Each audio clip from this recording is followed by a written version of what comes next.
주옵소서. 주님, 이 시간 이 예배가 절대로 세상의 예배가 아닌 육신의 예배가 아닌 주님께서 기뻐 받으시는 영의 예배를 올려드리는 예배의 시간 되게 하여 주시옵소서. 우리의 모든 이성과 감정과 의지 이 시간 주의 말씀으로 깨뜨리게 하시고 오직 주의 성령으로 거듭나는 그러한 예배의 시간 되게 하여 주시옵소서. 주님, 이 예배의 시간 주의 성령을 부으사 주님, 이 시간 주의 말씀을 깨달아 알 수 있는 하늘의 지혜를 부어 주시옵소서. 주의 말씀이 떨어질 때 주님, 그 말씀을 우리 심령에 심어 그 말씀의 열매를 30배, 60배, 100배를 맺어내는 우리 모두가 되게 하여 주시옵소서. 오 주님, 모든 예배의 처음과 끝을 주님 앞에 올려드리며 나아가오니 주님만 높임 받으시고 주님만 영광 받아주시옵소서.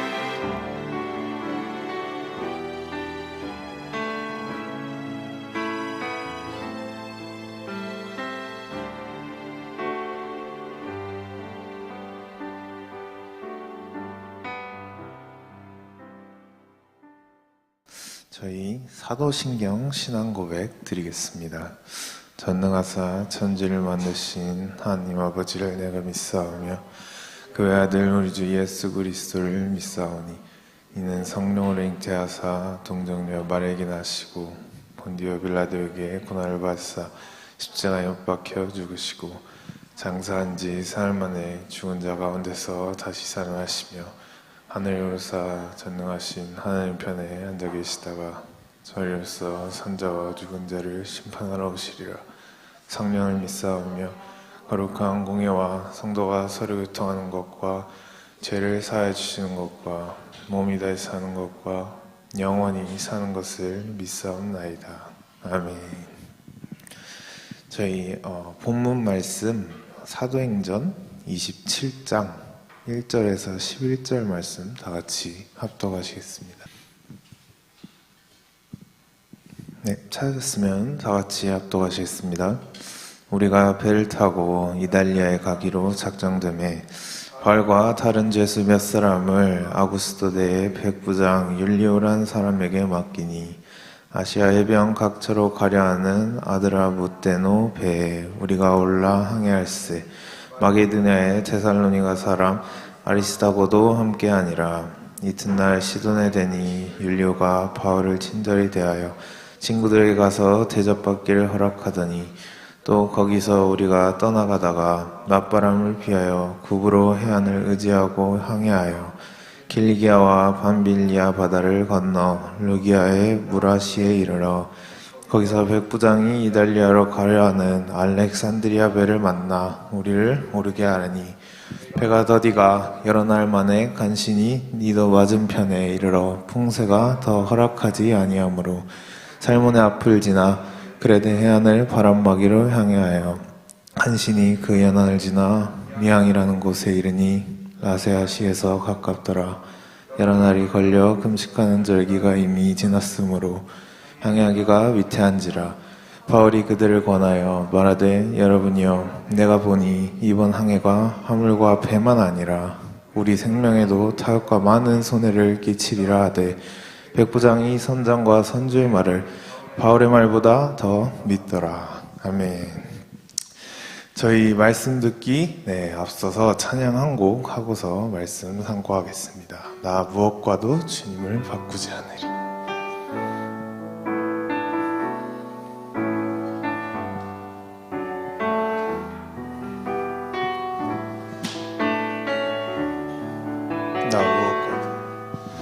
나 무엇과도 주님을 바꾸지 않으리.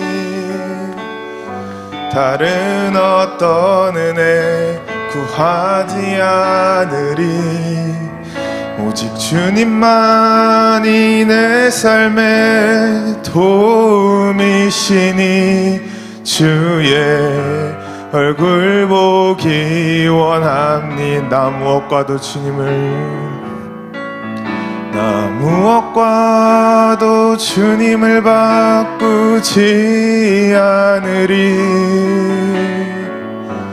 다른 어떤 은혜 구하지 않으리.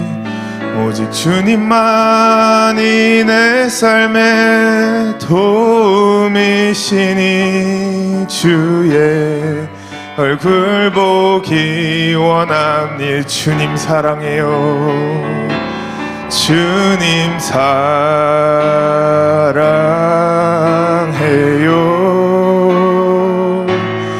온 마음과 정성 다해 하나님의 신실한 친구 되기 처음부터 하겠습니다. 나 무엇과도 주님을 바꾸지 않으리. 나 무엇과도 주님을 바꾸지 않으리. 다른 어떤 은혜 구하지 않으리. 오직 주님만이 내 삶의 도움이시니 주의 얼굴 보기 원합니. 주님 사랑해요. 주님 사랑해요.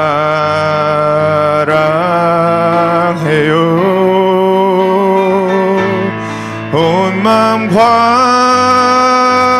정성 다해 하나님의 신실한 친구 되기. 마지막으로 하겠습니다. 주님 사랑해요. 주님 사랑해요.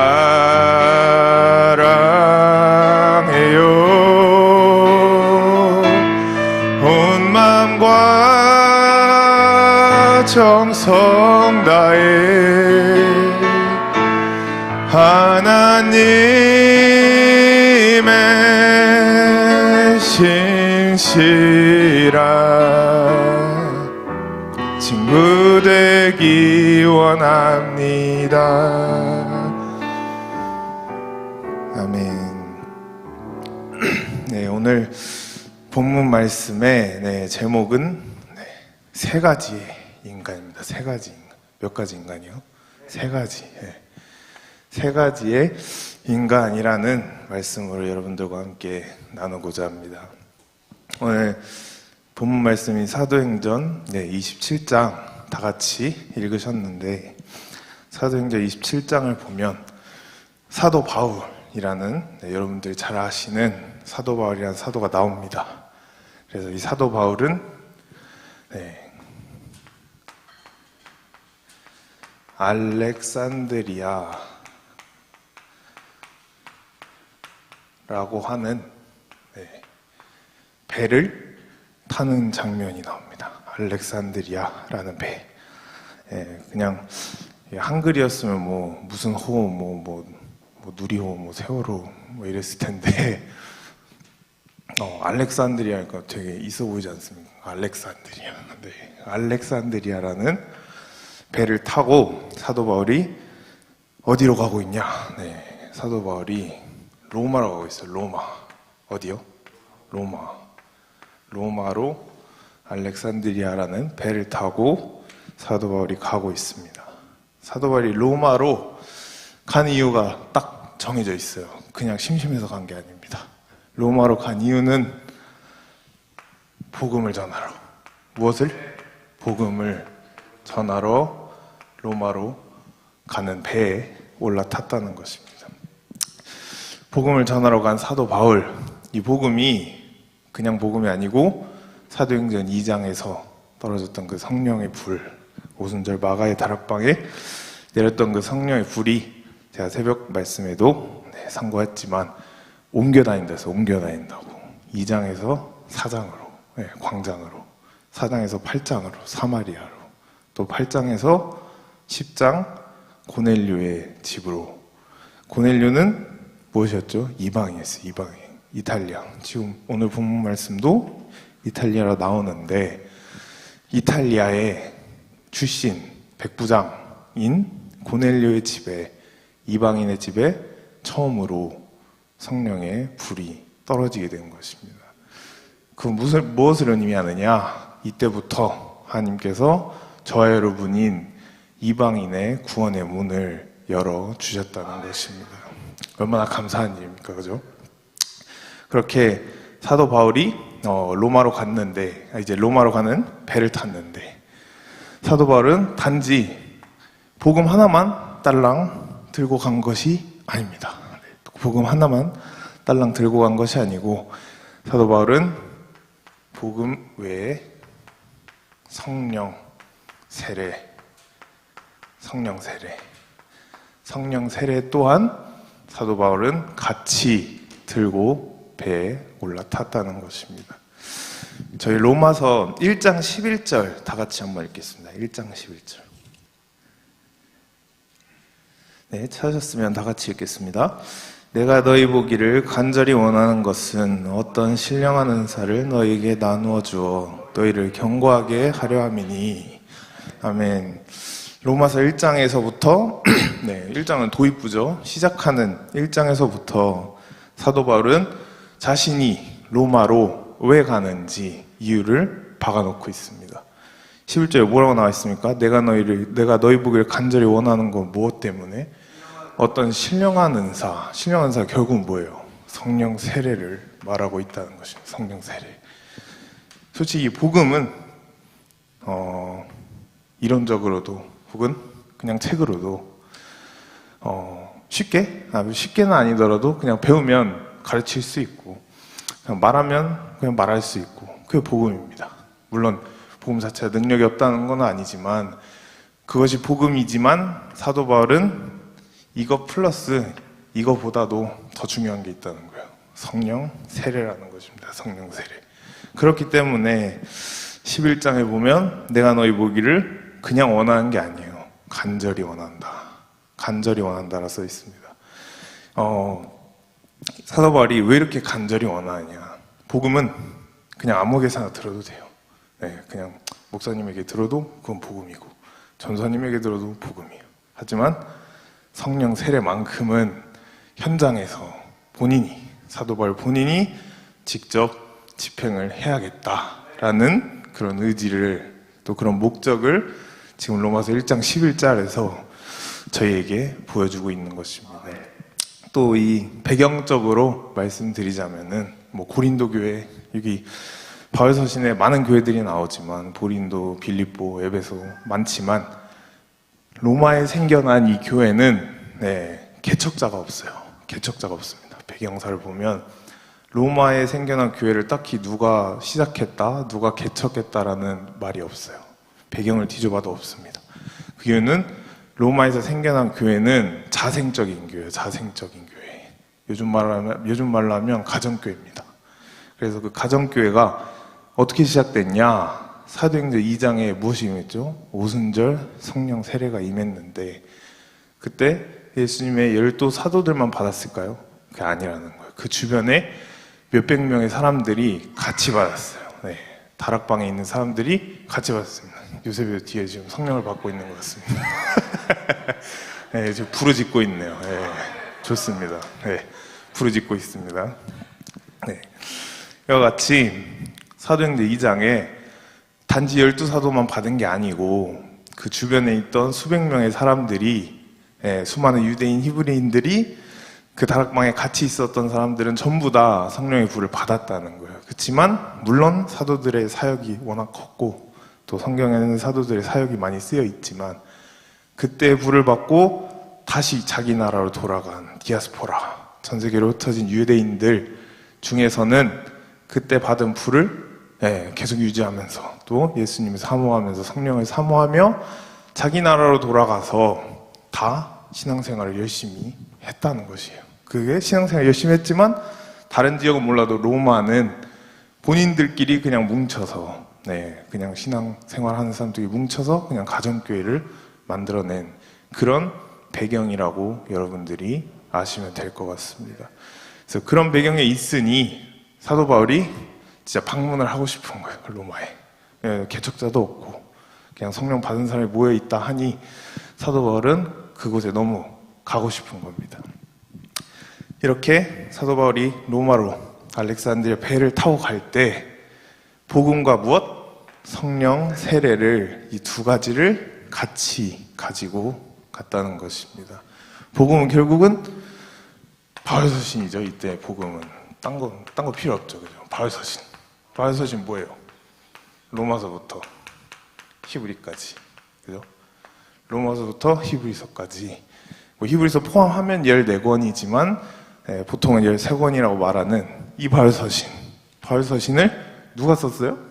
바울이 썼죠. 그러면 따로 뭐 적은 게 필요 있어요? 없어요? 없어요. 바울 속에 이미 바울서신이 있어요. 왜냐면 본인이 썼기 때문에. 그러니까 복음은 이미 바울의 마음속에 가득 차 있고 결국은 뭐다? 성령 세례 집행하러 가겠다는 것입니다.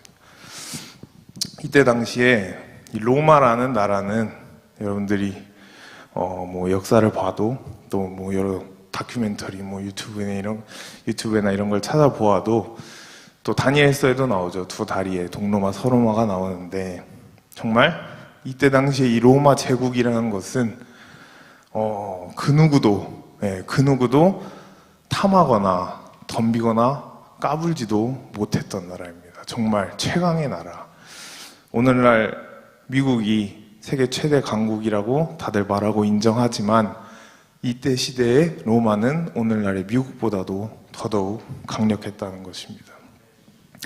이렇게나 강력했던 로마, 정말 천홍성 같던, 전쟁을 하면 백전백승, 절대 지지 않던 이런 로마, 정말 무너지지 않을 것 같은 이런 로마. 이 로마의 나라가 외부의 세력에 의해서 혹은 군대에 의해서 혹은 뭐 칼과 단창, 뭐 대포 이런 거로 인해서 무너진 것이 아니라는 것입니다. 이 거대한 정말 인간이 세운 최고의 제국이라고 꼽히는 이 로마 왕국, 이 로마 제국이 결국은 다른 것도 아닙니다. 무엇 앞에 무너지느냐? 사도 바울이 들고 간 그리스도의 복음 앞에 무너지게 되는 줄로 믿습니다. 아멘. 네, 정말 오늘날 대한민국 또한 마찬가지입니다. 대한민국 또한 제가 말씀드렸지 사도 바울은 복음만 들고 간 게 아니에요. 복음만 들고 갔으면 그냥 자신이 안에 있는 거 솔직히 서신으로 써서 그냥 보내면 그만이에요. 근데 성령 세례 또한 집행을 해야 됐기 때문에 본인이 스스로 로마로 간 것입니다. 오늘날 대한민국 마찬가지입니다. 대한민국. 네, 오늘날 기독교 마찬가지입니다. 복음과 성령 세례가 무조건 같이 가야 한다는 것입니다. 수많은 교회들이 심지어 대형 교회들마저도 정말 안타깝지만 복음이라고 하면서 구원론, 인간이 어떻게 구원받나 이 구원론에 대해서 많이 가르치죠. 많이 가르치고 많이 설교하고 뭐 성경 공부도 구원론에 대해서 하고 하지만 이것 또한 제대로 된 구원론도 별로 많지 않은 그러한 상황입니다. 현재 한국교회에서 가르치는 복음이라는 진짜 이 사도 바울 서신으로 썼던 이 복음, 이 원색적 복음, 이 복음이라고 하는 것을 지금 한국교회에서는 솔직히 찾아볼 수 없을 때가 더 많습니다. 오늘날의 복음은 복음이라는 것은 변해요, 안 변해요? 변할 수가 없는 거예요. 예수님 시대 때나 오늘날이나 예수님 재림하는 그날까지도 복음이라는 것은 변할 수가 없는 거예요. 하지만 오늘날은 복음이 너무나도 변질되어 있어요. 너무나도 변질되어 있습니다. 앞에 서서 어떤 말씀으로 누가 말하고 설교하느냐에 따라 복음의 내용과 복음의 주제가 그 주체가 바뀌어버리는 그러한 세상에 저 여러분들이 살고 있습니다.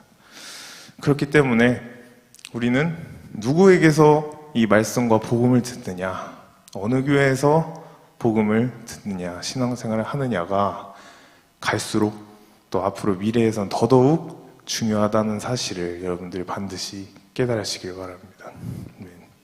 제가 이제는 저희 신대원 1학년을 마쳤지만 아직 2년 더 남았지만 1학년 다니면서 이미 파악할 건 다 파악했습니다.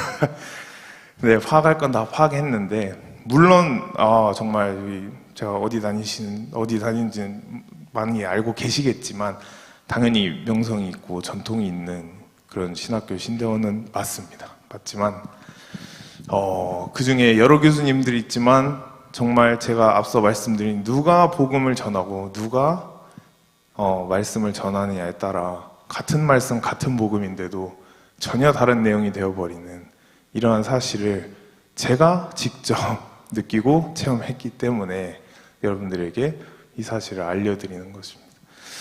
양메리 가는 사람 같이 다니고 있지만 아시다시피 성이 달라요. 그죠? 양씨고 전씨입니다. 그래서 반도 달라요. B반이고 C반이에요. 그래서 담당 교수도 다르고, 그러니까 학교만 같이 다니지 거의 교수도 다르고 그냥 듣는 내용도 다르고. 근데 들어보면은 그냥 양메리 가는 사람 그래도 뭐 어느 정도 다 약간 납득하는 선에서 배우고 있는 것 같은데 저는 모르겠습니다. 하나님께서 일부러 이렇게 붙이신 건지 저를 담당하시는 교수님마다 저의 신앙과는 제 신앙과 제가 알고 있는 말씀과는 이거는 완전 땅판인 완전 다른 세상의 그런 말씀과 그런 교육을 하고 있는 것을 제가 피부로 느끼면서 이게 지금 요즘 신학생들이 배우고 있는 것이구나 라는 것을 느끼면서 한편으로 안타까운 것은 진짜 복음이 뭔지 모르는 사람들은 저것 또한 진짜 복음으로 받아들이겠구나라는 점에서 굉장히 안타깝기도 했습니다. 그래서 여러분들은 뭐 신학을 안 하셨겠지만은 막 자유주의 신학이라고 해서 저희 학교 유명한 거 있습니다. 자유주의 신학. 막 누구는 이거 뭐 사탄의 신학이라고 그러는데 사탄의 학문이라고 막 이렇게까지 말할 정도로 아주 유명한 자유주의 신학이 있는데 신학 학문 보면 여성 신학, 뭐 해방 신학, 환경 신학 앞에 뭐만 갖다 붙이면 다 신학 됩니다. 요즘 진짜 거짓말 안 치고 막 저기 동물 신학 막 이런 것도 진짜 볼 수 있어요. 막 지금 동물들한테 막 안수하거나 동물 장례식하고 지금 웃기죠. 근데 있습니다. 있다는 게 더 웃긴 거예요, 이 사실이. 막 동물 안수하고 장례식하고 뭐 동물 어떻게 구원받나 뭐 이런 소리 하고 있고. 그래서 여성 신학 할 말 많습니다. 제가 여성분들 비하하는 건 절대로 아니지만 또 기말을 저번 주에 쳤지만 그 기말치기 바로 전 그 챕터가 여성 신학 비평이었어요. 비평이 뭡니까? 누굴 비평한다는 거 뭐예요? 결국은 약간 안 좋은 시선으로 관점에서 바라보는 걸 비평이라 하지 않습니까? 여성 신학 비평. 결국 무슨 뜻이냐? 여자의 관점으로, 여성의 시선으로 성경을 읽고 바라봐야 된다라는 것에서 시작됩니다. 그래서 마리아 같은 사람, 그죠? 성경에 나온 여자들, 이런 여자들의 시선으로 성경을 바라본다는 거예요. 성경은 너무 가부장적이다. 너무 남성들이 주도해왔다. 여자여 일어나라. 거의 이게 모티브입니다. 모티브예요. 여자여 일어나라. 오늘 여자들 일어나야 된다.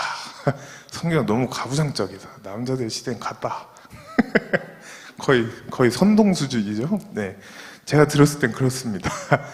근데 정말 이러한 수많은 그냥 제가 개인적으로 느끼기엔 그냥 학자들 몇 명 모여서 뜻이 맞는 사람들 몇 명 모여서 우리 무슨 신학 하자 라고 그냥 앞에 이름 갖다 붙이고 그냥 신학한다는 솔직히 그런 느낌까지 받고 있습니다. 그래서 당연히 전통적으로 흐르는 신학들 있죠. 역사신학, 조직신학 이런 거 주경신학 다 있는데 여성신학, 자연신학, 환경신학 갈수록 학과들이 늘어나고 있기 때문에 그 말은 결국은 무엇입니까? 복음이 변질될 가능성이 굉장히 높아지고 있다. 또 굉장히 이미 높아졌다라고 저는 개인적으로 보고 있습니다. 또 많은 분들이 그렇게 느끼고 있습니다. 저는 정건 목사님에게 가끔씩 학교에서 이런 거 가르치더라 하면은 욕을 하십니다. 뭐 하냐고 빨리 그런 사람 안 자르고 이럴 정도로 제가 강조하고 또 여러분들 말씀드리고 싶은 것은 무엇이냐, 사도 바울이 이때 사도 바울 속에 가지고 갔던 바울 서신의 이 복음, 알렉산드리아 배를 타고 로마로 갈 때 가지고 있던 이 복음이 오늘날은 흔치 않다. 이것이 오늘날까지 유지되는 교회, 오늘날까지 이 복음을 선포하는 말씀 선포자들이 많지 않다라는 것입니다. 참 안타까운 사실이죠. 사도 바울 속에 있는 바울 서신의 복음은 그럼 무슨 복음입니까? 결국은 복음의 7대 연합. 예수님, 그 예수 그리스도의 7가지 사건, 창조주 되신 하나님께서 태초에 빛이 있으라 하셨던 그 빛, 또 요한복음 1장에 태초에 말씀이 계시니라 했던 그 로고스 되신 그 말씀, 그분이 곧 예수 그리스도다. 그리고 그 예수 그리스도 창조주가 인간으로 이 땅에 인간의 옷을, 인간의 육체를 빌려 입어 이 땅에 오신 것. 그죠? 그리고 30년 동안 사시다가 세례 요한에게 세례를 받으시고 그 뒤로부터 사역을 하시다가 저와 여러분들의 가지고 있는 죄를 위해 또 앞으로 지을 죄 또한 모두 감당하셔서 십자가에 못 박혀 죽으신 분. 그리고 다시 사흘 만에 무덤에서 부활의 첫 열매로 부활하신 분. 그분이 지금 하늘나라 승천하셔서 예수님 하나님 보좌 우편에서 저와 여러분들을 위하여 매일같이 대제사장 되신 예수님께서 중보기도를 해주고 계신다는 것입니다. 그리고 그 예수님이 머지않아 이 땅에 다시 재림의 주님으로, 그때는 심판의 주님으로 이 땅에 오셔서 우리 인간 세상을 심판하시고 이 땅에 천년왕국을 이루실 그 분이 바로 예수라는 사실을 믿는 것, 믿으십니까? 아멘. 믿는 것, 이것을 시인하는 것, 그것이 복음이라는 것입니다. 그것이 복음. 딴 게 아닙니다. 7가지. 여러분들도 누가 물어보거나 혹은 설교할 때 할 말 없으면 정광 목사님 똑같으세요. 결국은 복음이 뭐냐?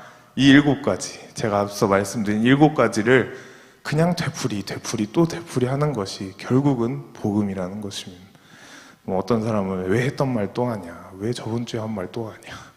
왜 그거 계속 아는 거 또 하냐라고 할 수 있지만 결국은 그게 복음이기 때문에 그 했던 말 안 하면 조금이라도 바꿔서 말하면 결국은 그 복음 또한 변질된다는 것입니다. 그래서 우리는 이 예수 그리스도 7가지 사건, 복음의 7대 연합을 온전히 믿고 또 그 위에서 신앙생활을 해야 하는 줄로 믿습니다. 하지만 정말 그렇지 않은 사람들이 너무 많고, 문제는 신학교에서마저도 그렇게 가르치지 않으니까 신학생들이 나중에 졸업하면 어떻게 돼요? 다 교회 목사님으로 가시고 나중에 담임 목사님 되고. 하지만 그 목사님들이 이걸 모르는 상태에서 담임 목사님이 된다면 그 교회 다니는 성도들은 이거 알까 모를까요? 절대 모릅니다. 절대 몰라요. 그렇다면은 그 성도들은 무슨 죄입니까?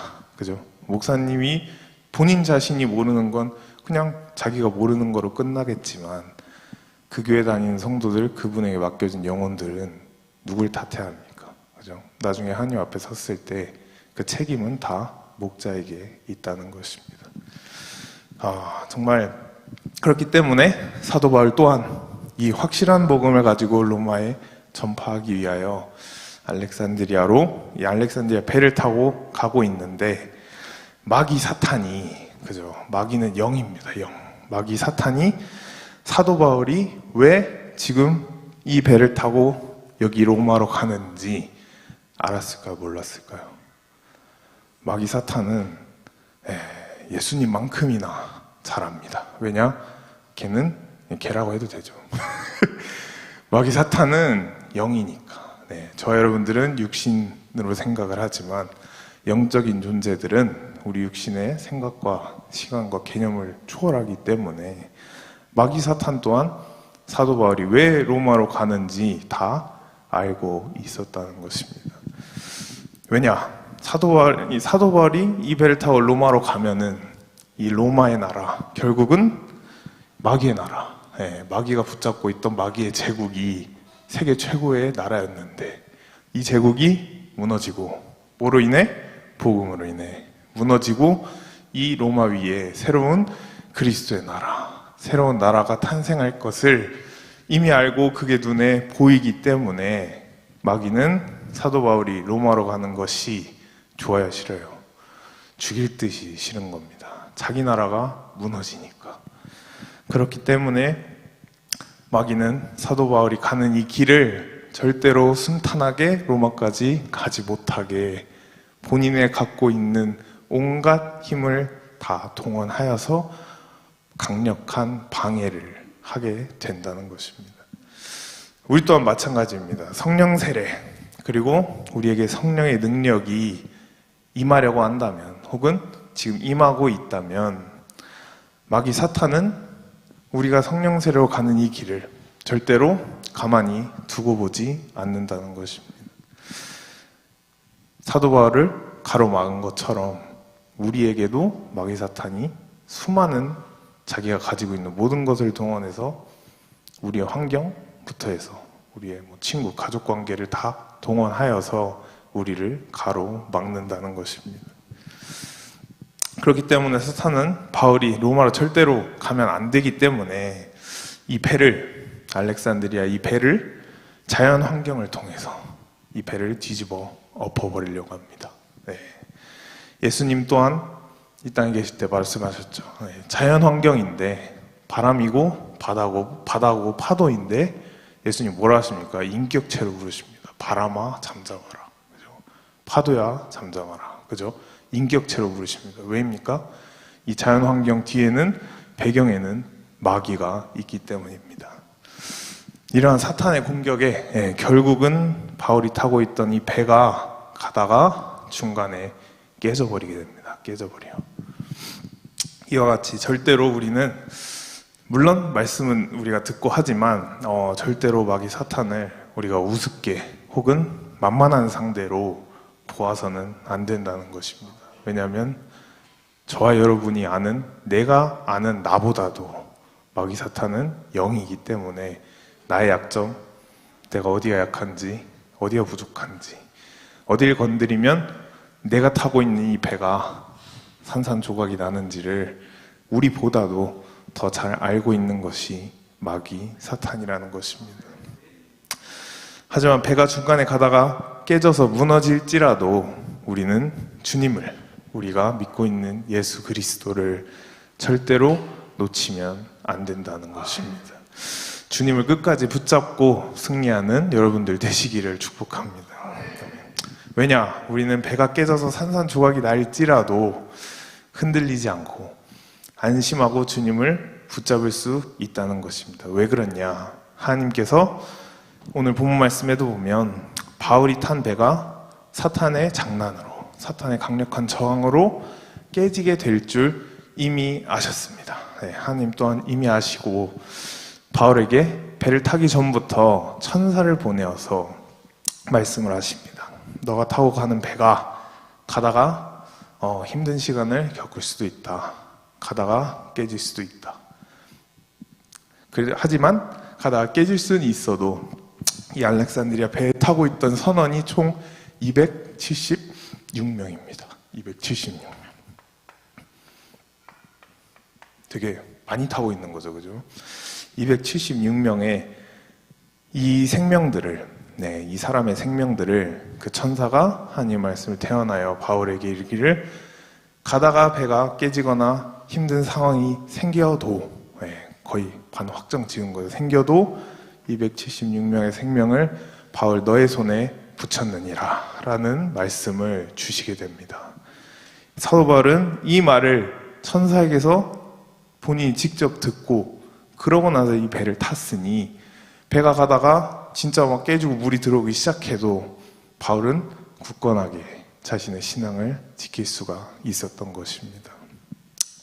천사를 통하여 바울에게 이미 미래에 이루어질 이 사건들을 말해 주었기 때문에 바울은 전혀 두렵지가 않은 것입니다. 우리 또한 마찬가지입니다. 신앙생활을 하다가 정말 큰 시험에 들거나 정말 주변 환경이 나를 죽을 듯이 얽매이고, 진짜 이러다가는 오는 일 죽겠다, 절대 못 살겠다 라고 생각이 들지라도 우리가 바울이 그랬던 것처럼 성경 말씀을 통하여, 기도를 통하여, 어쩔 때는 우리의 멘토 되신 목사님을 통하여 우리가 미래에 될 일을 미리 하나님의 약속의 말씀을 우리 속에 받아놓는다면 우리 주변에 어떤 상황이 와도 배가 깨질지라도 우리는 그 믿음을 유지를 할 수가 있다는 것입니다. 오늘 본문 말씀 보면 알렉산드리아 배에 타고 있는 276명의 사람이지만 이것을 오늘날의 관점으로 보면 지구에 이제 막 76억인가 정도 살고 있다고 하는데, 오늘날의 관점으로 보면은 이 지구에 사는 모든 인간은 결국은 몇 가지? 3가지의 인간으로 분류가 될 수 있다는 것입니다. 3가지 인간. 그래서 여기에서 첫 번째는 선장이 있고 또 백부장이 나옵니다. 백부장. 첫 번째 유형의 사람은 선장과 백부장입니다. 백부장은 바울의 지금 손에 수갑을 채우고 가는 이탈리아 출신의 백부장입니다. 그리고 배의 두 번째 종류의 사람은 배에 타고 있는 선원들이 있어요. 선원들.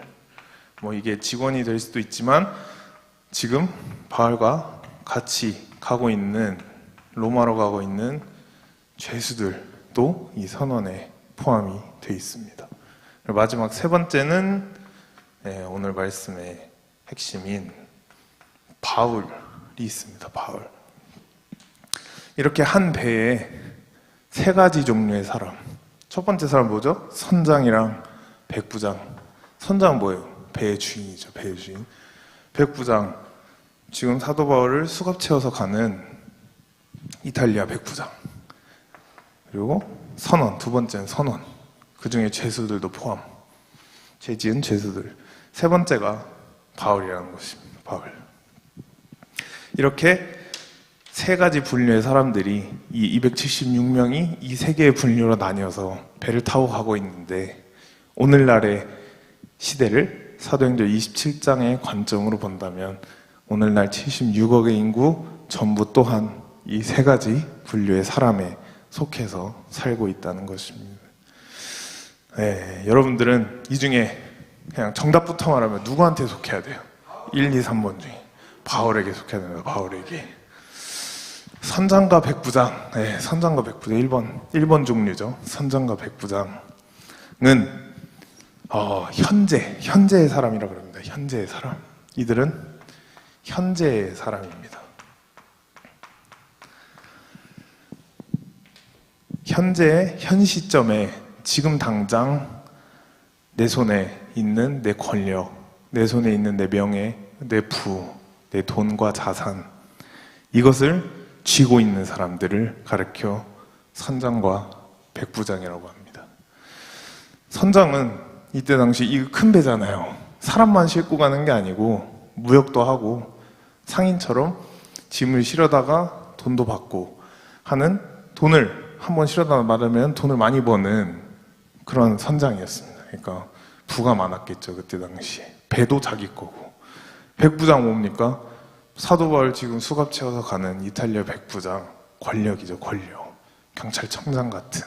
경찰청장, 대통령, 국회의원 말 한마디면 정말 죄인도 풀려나고 살아나고, 반대로 아무 죄 없는 사람도 순식간에 깜빵 가거나 완전 죄인이 돼버리는 그런 권력의 위치에 있는 것이 백부장이라는 것입니다.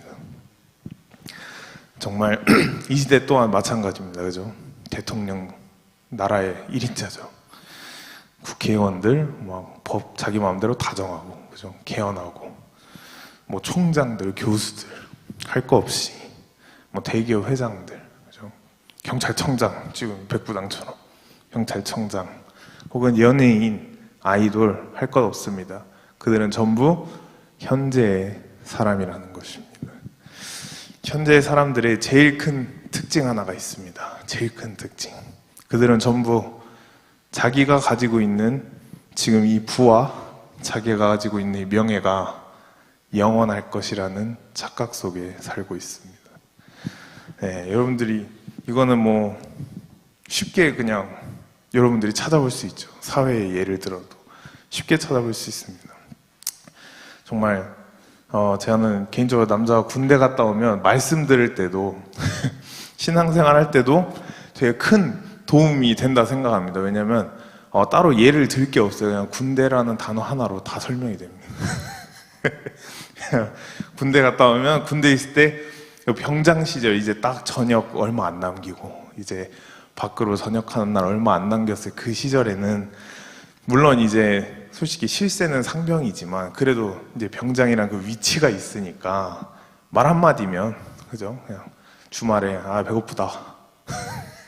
그러면 이제 밑에 있는 후임들이 알아서 다 갖다 사오고 물론 요즘 그러면 아마 부조리로 불려갈 수도 있는데 제가 군생활 했을 때는 배고프다 하면 달려가서 PX 가서 맛있는 거 사오고 병장이 만약에 축구를 좋아한다, 뭐 운동을 좋아한다 이러면 다 밥 먹고 집합 하면은 그냥 다 운동화 다 챙겨가지고 운동 못해도 상관없습니다. 일단 챙겨와야 됩니다. 다 운동화 챙겨와가지고 그냥 밖에 나가서 병장 힘들 때까지 같이 뛰다 와야 됩니다. 네, 그것처럼 정말 군대 한 번 갔다 오면 이 권력이라는 게 정말 이 말 한마디라는 게 얼마나 무게 있고 얼마나 사람에게 영향을 주는 건지 정말 몸소 체험하고 오게 됩니다. 이와 같이 정말 수많은 사람들 마찬가지예요. 요즘 연예인 뭐 할 것 없죠. 요즘에 뭐만 하면 그죠? G드래곤 그죠? 요즘에 기사 막 뜨잖아요. 그냥 한창 잘 나가던 뭐 연예인 아이돌 할 것 없습니다. 그들의 그 인기, 그들이 잘 나가던 그 전성기 시절이 영원할 것 같았지만 현실 어떻습니까? 암흑합니다. 완전 참혹합니다. 누구는 마약한다고 경찰 조사받고 있고 BTS 정말 전 세계를 휩쓸고 떠들썩하게 했지만 지금 어떻게 했습니까? 군대 들어갔습니다. 물론 뭐 제대해서 다시 본인들의 그런 활동을 시작할 수는 있지만 지금은 본인들 하고 싶어도 할 수 있어요? 없어요? 없어요. 나라의 법대로 갑니다. 나라의 법대로. 그 말은 뭡니까? 지금 내가 가지고 있는 부와 명예, 내 인기, 내가 갖고 있는 모든 것들 영원하지 않다는 것입니다. 무엇 하나 내 힘으로 컨트롤이 되는 게 없다는 것입니다. 자신의 상태를 하지만 이 현재의 상태를 어떻게 하면 영원히도 아니고 어떻게 하면 몇 년 더 연장해 볼까? 몇 년 더 늘려볼까? 내 전성기를 어떻게 하면 좀 더 유지해 볼까? 라고 안달난 사람들이 현재에 집중하는 사람들입니다. 그래서 보통 돈 많으신 저기 뭐 사모님들, 대기업 뭐 사모님들 아니면 저기 강남에 계신 아주머니들 다 이거 피부과 다니잖아요. 그죠? 피부과 다니면서 막 몇백만 원짜리 뭐 몇천만 원짜리 시술 받고 화장품 뭐 엄청 비싼 거 쓰고 다 뭐예요 결국은?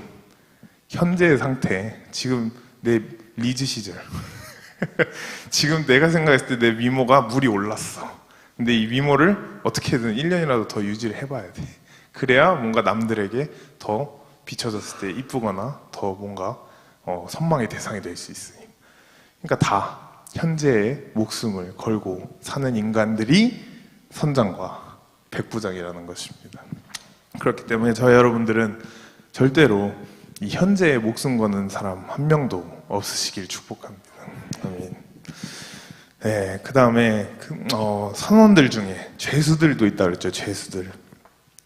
이때는 사도 바울 또한 죄수로 같이 배 타고 가고 있었습니다. 하지만 사도 바울은 죄가 없는 죄수예요. 죄수지만 죄가 없어요. 하지만 이번 선원들에 포함되어 있는 이 죄수들은 본인들이 지은 죄 때문에 그 죄값을 치르러 지금 로마로 가고 있는 것입니다. 죄값을 치르러. 그리고 이들은 단순한 죄가 아니에요. 그냥 뭐 옆 사람에게 욕했거나 아니면 뭐 저희 슈퍼에서 뭐 하나 훔친 그런 죄가 아니라는 거죠. 중범죄, 살인죄든지 정말 정치범이라든지 정말 이 사람은 사형의 대상이다 라고 하는 그러한 중범죄를 진 사람들이 지금 배에 실려서 로마 재판장으로 가고 있다는 것입니다. 누구에 끌려서? 백부장에 끌려서 가고 있다는 거예요. 이 죄수들은 화려한 과거를 가지고 있고 왕년에 이름 좀 날렸던 한가닥했던 전성기 때 정점 한번 찍어봤던 그런 사람들이 포함되어 있다는 것입니다. 죄수들. 오늘날도 죄수들처럼 정말 과거의 사람으로 사는 사람이 많습니다. 이 죄수들은 결국은 과거의 사람입니다. 과거의 사람. 위에 선장과 백부장은 현재의 사람이었다면 죄수들은 과거의 사람입니다. 왜냐? 과거에 내가 했던 것을 지금은 하지 못하고 있기 때문에. 왕년에 내가 잘 나갈 때는 정말 내 위치가, 회사에서 내 위치가 정말 친구들 사이에서 나의 어떤 그 스테레스가, 내 신분이, 그죠? 친구들 사이에서 내 신분이 어땠는지, 내가 사업 잘 나갈 때, 회사 잘 다닐 때 돈을 얼마까지 벌어봤는지, 무슨 차까지 타봤는지, 몇 평짜리 아파트에 살아봤는지, 혹은 어디 학교를 나와봤는지, 그죠? 아이비리그가 됐든, 서울대가 됐든, 스카이가 됐든, 이거는 정말 제가 미국에서 생활해봤지만 신기합니다. 미국 가면 이 과거의 사람이 굉장히 많습니다. 이민 오신 분들 중에 이 과거의 사람에 아주 충실하신 분들이 많아요. 제가 미국에서 알바도 해보면서 느껴봤는데 정말 미국에 많은 한인들이 있습니다. 많은 한인들이 있는데 정말 아직까지도 풀리지 않는 수수께끼와 미스테리가 뭐냐. 만났다 하면 스카이래요. 안녕하세요. 한국인이세요? 네, 한국인이래요. 어디 사시냐고, 어디 산대. 그것까지는 괜찮아요. 근데 학교 어디 나왔어요? 고대래요. 학교 어디 나왔어요? 옆 사람 연대래요. 이분은 학교 어디 나왔어요? 서울대래요. 저 그거 그걸 옆에서 보면서 우리나라에 인재가 이렇게 많았나. 이 사람 이렇게 스카이에 많이 다니나 사람들이. 이게 대학교가 이거 사람들 다 수용 못할 것 같은데 라고 생각될 정도로 문어만 보면 스카이래요. 문어만 보면 삼성 LG 다녔대요. 네, 정말 과거의 사람이 차고 넘칩니다. 물론 한국에도 당연히 없다는 것은 아니지만 이게 해외 나가면 확인 불가해요. 그죠? 여러분 옆에 사람이 고려대 나왔다 그러는데 여러분도 어떻게 확인할 거예요? 그죠? 확인할 방법이 없어요. 그냥 고대 나왔다면 고대 나왔다고 믿는 거예요. 그 뒤로부터 이 사람은 고대 나온 사람이라고 인식하면서 그냥 이 사람과 관계를 맺어 가는 거예요. 그러면 당연히 이 사람은 뭔가 좀 플러스가 있겠죠. 좋은 대학 나왔으니까 한국에서. 이와 같이 미국에서는 특히나 제가 느꼈을 때는 과거의 사람이 아주 넘쳐납니다. 한국에 있을 때 내가 어디 살았었는데 강남 아파트 몇 채 있었는데 막상 지금 본인 보면 원룸 살고 있어요. 미국 이민 와가지고 막 완전 이제 월세 겨우겨우 내고 있고 그랬던 사람이 한국에서 막 강남 어디 아파트 살았대요. 신뢰가 가지는 않지만 그 정도로 인생을 살면서 지금 본인의 상태가 아닌 이 사람 또 현재 상태도 아니고 자기 과거에 있었던 일, 내가 얼마나 잘 나갔는지 그거에만 한껏 취해서 살아가는 사람들이 바로 이 죄수들의 과에 속한 두 번째 유형의 사람이라는 것입니다. 저 여러분들 마찬가지입니다. 절대로 당연히 현재 우리가 목숨 걸고 살면 안 되지만 과거 또한 우리는 목매는 사람이 되어서는 안 된다는 것입니다. 어디 가서 또 요즘 또 MZ 막 청소년들은 또 더 듣기 싫어하잖아요. 라떼는 이라는 말. 내가 다닐 때는 안 그랬다. 내가 클 때는 안 그랬다. 이 말 더 듣기 싫어하잖아요. 그죠? 요즘 애들도 과거의 사람 싫어합니다. 그렇기 때문에 앞으로 모르면 요셉이 때는 더 그럴 수도 있어요. 말하지 말라고 할 수도 있습니다. 그렇기 때문에 신앙을 가진 사람이 아니라도 과거의 사람은 싫어해요. 신앙이 가진 사람은 아니더라도 과거의 사람을 싫어하지만 우리는 현재도 그러하고 과거 또한 전부 우리는 얽매이지 않아야 한다는 것입니다. 이렇게 과거에 빠진 사람들은 끝이 정해져 있어요. 끝이 뭐냐? 허무해져요. 허탈해지고, 그죠? 아, 왕년에 내가 돈 진짜 몇 억까지 벌어봤는데, 아, 나 몇 평짜리 아파트 살았는데 현실 이게 뭐냐? 와, 진짜 라면만 먹고 있고, 아, 차도 없고, 맨날 버스 메트로만 하고 있고, 이러다 보면 결국 뭐가 옵니까? 허무감이에요. 허무감이에요. 아, 나 여태 인생 뭐 하고 살았지? 뭘 위해 살았지? 나 앞으로 뭐 하지? 집은 또 언제 넓히지? 이런 허무감에 또 허탈감에 빠지다가 결국은 그게 뭘로 이어집니까? 마약. 그죠? 연예인들 왜 마약합니까? 그 잘 나가던 사람들. 본인이 전성기 때 누렸던 그 인기, 뭔가 무대에서 누렸던 그 짜릿함, 그 쾌감, 그게 지금 본인에게 더 이상 없기 때문에, 그것을 본인이 지금 실현하지 못하기 때문에 결국은 그 허무감과 허탈감 때문에 마약을 찾게 되고 혹은 자살 시도까지 한다는 것입니다. 그렇기 때문에 저와 여러분들은 무조건 이 과거의 사람으로부터 빠져나와야 하는 줄로 믿습니다. 마지막, 바울은 죄수들과 같이 당연히 가고는 있었지만 바울도 수갑을 차고 가고 있었습니다. 하지만 바울은 죄를 지은 것이 없었습니다. 죄수들과 같이 가고 있지만 이들은 본인이 진짜 지은 죄들. 근데 바울은 본인이 지은 죄가 없는데도 그냥 가는 거예요. 죄수로 잡혀서. 이 바울은 미래의 사람이었습니다. 미래의 사람. 네, 바울이 로마에 가는 나이가 이때 당시에 보면 청년 때가 아니에요. 이미 중장년식입니다. 애 아빠 시기예요. 바울은 결혼하지 않았지만, 독신의 은사를 받았지만 나이로 따진다면 이미 가장이 되고서도 남았을 나이라는 거예요. 그 말은 뭡니까? 같이 가는 사람들이 현재 목숨 걸고 과거에 빠져서 허탈함과 허무감에 있을 때 바울 또한 나이로 보면 충분히 과거를 연상할 수 있을 그런 나이였다는 거예요. 하지만 바울은 무슨 사람이었다? 미래의 사람이었기 때문에 자신이 지금 비록 로마에 잡혀가지만 바울 속에는 허탈함, 허무감 혹은 지금 현재 내 상황이 왜 이런가, 이런 현재에 대한 상황을 절대 집착하지 않았다는 것입니다. 또한 바울이 로마에 가기 전에 잡혔을 때를 보면, 그 과정을 보면 아가보의 딸들이라는 인물들이 나와요. 아가보의 딸들. 그 아가보의 딸들이 성령으로 예언을 하면서, 악령이 아닙니다, 성령으로 예언을 하면서 바울에게 그렇게 말합니다. 바울의 띠를 두르고 있으면서 이 띠의 주인이 예루살렘으로 올라가게 되면 붙잡히게 될 것이다 라고 성령으로 예언을 해요. 바울 앞에서 성령을 예언을 하면서 절대로 예루살렘으로 올라가지 마라, 너는 올라가자마자 붙잡혀서 너는 결국은 이 꼴 난다 라고 신신당부를 합니다. 바울에게 신신당부를 하면서 경고를 했습니다.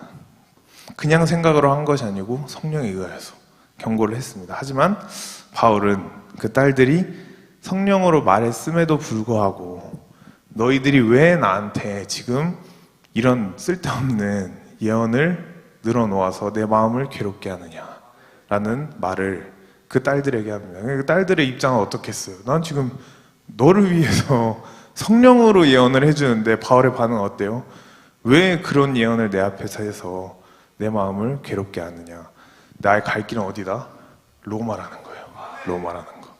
바울은 어떻게 이런 로마로 가는 확신을 받을 수 있었느냐? 사도행전 13장의 다메섹 도상에서 바울이 예수님을 직접 만났을 때 예수님께서는 이미 그때 바울에게, 바울은 무슨 사람이라고요? 미래의 사람. 바울의 미래에 대해 보여주십니다. 예수님께서 뭐라 하시냐? 너는 이방인의 사도가 되어 로마 가이사 황제 앞에 가서 내 말을 전해야 한다 라는 그 말을 이때 전해주신 것이 아니에요. 다메섹 도상에서 예수님이 사도 바울을 직접 만나셔서 직접 그 말씀을 전해주셨습니다. 그 말씀을 들은 바울은 그 속에 그 말씀이 계속해서 남아 있었기 때문에 미래의 사람이 될 수 있었고, 아가보의 딸들이 너 가면 붙잡혀 너는 겨우 죽는다. 너는 그냥 죽는 길이다. 라고 해도 바울은 흔들리지 않았던 것입니다.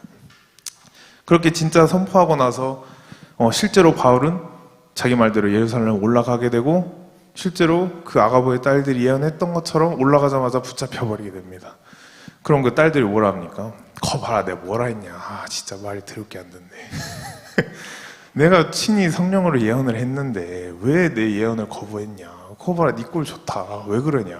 라고 했지만 오히려 바울에게는 상식적으로 여러분들 생각해보면 그게 오히려 더 좋은 기회예요. 그리고 본인에게 더 편한 기회였어요. 왜냐? 바울은 어차피 어디로 가야 돼요? 로마로 가야 돼요. 왜냐? 다메섹도상 예수님이 가이사 앞에 서라 했으니까.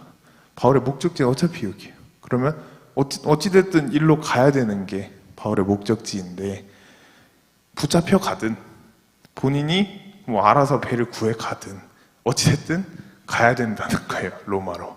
하지만 지금 바울의 상황을 보면 붙잡혀서 수갑에 차서 누구에게 끌려가고 있어요? 백부장에게. 그러면 바울이 알렉산드리아라는 배를 탔는데 배값을 냈어요? 안 냈어요? 안 냈어요. 안 냈어요. 그죠? 나라에서 그냥 바울 태우고 로마로 보내버리는데 배값 안 냅니다. 정광 목사님 한번 갔다 오신 거 보셨습니까? 저기 수갑 차고 장희동에서 저기 법원까지 가시고 또 구치소까지 가시고 가는데 그 차량 기름값 냈을 것 같습니까? 안 냈습니다. 택시비 안 냈어요. 나라에서 와서 그냥 픽업해서 가버립니다. 바울 마찬가지예요. 나라에서 알렉산드리아 픽업해서 로마로 바로 그냥 배송 출발인 겁니다. 그러니까 바울은 땡전 한 푼 안 들이고 어차피 자기 가야 될 로마를 그냥 나라가 알아서 갖다 떨궈 주는 거예요. 그죠? 그리고 어차피 혼자 가야 됐으면 바울은 이때 당시 적이 너무 많았어요. 왜냐? 사람들이 바울 너무 시기질투하고 미친놈이라 그러고 그래서 막 이상한 술에 취했다 하니까 바울은 적이 너무 많았습니다. 그렇기 때문에 혼자 로마로 가려고 했으면 분명히 가는 길에 맞았거나 누구에게 암살을 당했거나 분명히 외부의 세력이 바울을 가만히 두지 않았을 거라는 거예요. 하지만 지금 바울의 상황이 뭐예요? 백부장에게 끌려가고 있어요. 백부장에게 끌려가고 있어요. 그럼 바울을 지금 누가 경호해주고 에스코트해주고 있어요? 네, 이탈리아 백부장이 여기 칼 차고 누가 덤벼요? 이탈리아 백부장한테. 그죠? 누가 덤비겠어요? 이러한 상황조차도 하나님께서는 미리 다 아시고 바울을 위해 예비를 해 놓으셨다라는 그것입니다. 그렇기 때문에 바울은 이 미래의 사람으로서 정말 이 수많은 사람들은 이 276명이 있어도 오직 미래의 사람은 바울밖에 없었다는 거예요. 그리고 하나님께서는 이 미래의 사람에게 결국은 어떻게 보응을 해주시냐. 아까도 말씀드렸죠. 276명의 생명을 미래의 사람인 이 바울의 손에 맡긴다는 것입니다. 여러분들 또한 전부 미래의 사람이 되셔서 정말 많은 사람들의 생명을 여러분들 손에 맡기게 하는 그러한 사명자들이 전부 되시기를 축복합니다. 아멘. 이것을 볼 때 정말 하나님의 말씀은 무조건 이루어질 수밖에 없습니다. 그죠? 이루어질 수밖에 없기 때문에 우린 힘든 일이 일어나도 항상 감사, 항상 감사. 바울 또한 그죠? 너무 힘든 일이에요. 하지만 결과적으로 봤을 때는 감사할 일입니다. 왜냐? 어차피 와야 되는데 나름 편하게 왔어요. 에스코트 받으면서 땡전 한 푼 안 내고 나름 편하게 왔다는 것입니다. 오늘날에도 기도하다가 정말 아가보의 딸들처럼 자기가 성령의 음성을 이렇게 들었다, 아니면 자기가 성령의 이 감동이 있어서 너에게 조언을 해주는 거다, 하지 마라, 아니면 너가 지금 하는 거 아닌 것 같다 라고 하는 사람도 있습니다. 네, 신앙생활 하다가도 있고 저에게도 있습니다. 예전에는 약간 없었는데 요즘에는 저한테 편지가 많이 와요. 네, 사랑제일교회로 편지가 많이 옵니다. 그래서 전선에 편지 왔습니다 하면 가서 받아서 읽어보면은 정관 목사님, 성경사님, 뭐 양명사님, 정익전사님 하면서 다 좋은데 막 이거는 뭐 문제가 있는 것 같다부터 해가지고 정말 수많은 내용이 간간히 한 번씩 옵니다. 저에게도 그 정도인데 목사님한테는 거의 문자로 전화로 수십 통씩 날라옵니다. 이와 같이 본인들은 야고보의 딸들처럼 성령의 음성으로 또 성령의 감동으로 썼다고는 하지만 사도 바울은 그 말을 들었다 안 들었다? 안 들었다. 왜 그냥 기분 나빠서 안 들은 게 아니고 본인이 받았던 다메섹 도상에서 받았던 약속의 말씀, 그 미래의 말씀, 가이사 앞에 선다는 그 말씀이 확실히 속에 있었기 때문에 주변에 아무런 수많은 말들이 들려와도 심지어 그게 성령의 말이라고 할지라도 본인의 목적지를 이미 안다면 본인은 그 길을 흔들리지 않고 갈 수가 있다는 것입니다. 우리 또한 바울처럼 또 우리 또한 정광훈 목사님처럼 정광훈 목사님 이미지가 좋아요 나빠요? 선뜻 말하기가 그렇죠. 그죠? 좋아하는 사람 한없이 좋아하고 싫어하는 사람은 그냥 막 입에 거품 물도록 싫어합니다. 정말 극명하게 나뉩니다. 중도란 없습니다. 좋아하면 그냥 광팬이고 싫어하면 안티 중에 안티입니다. 네, 그러한 상황에 처해 있지만 정광훈 목사님 주저하는 거 보셨습니까? 아닙니다. 사람들이 아무리 뭐라 해도 정부가 뭐라 해도 경찰이 들이닥쳐도 본인의 갈 길 가시는 것입니다. 왜냐? 사도 바울과 같은 미래의 말씀, 하나님의 약속의 말씀을 받았기 때문에.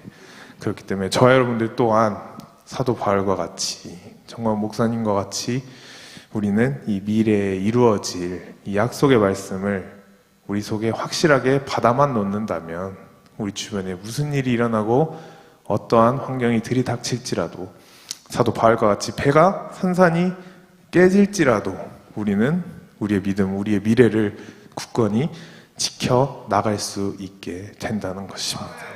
그래서 저와 여러분들 모두가 사도 바울이 들고 갔던 이 두 가지 복음, 결국은 복음의 7대 연합, 이 복음의 7가지 사건과 또 성령 세례의 능력, 이 성령 세례의 능력으로 모든 환경들을 굳건히 이겨내시고 미래에 승리하는 저 여러분들이 되시기를 축복합니다. 아멘. 저희 찬양 한 곡 하고 기도하겠습니다. 나의 영혼이 잠잠히 하겠습니다.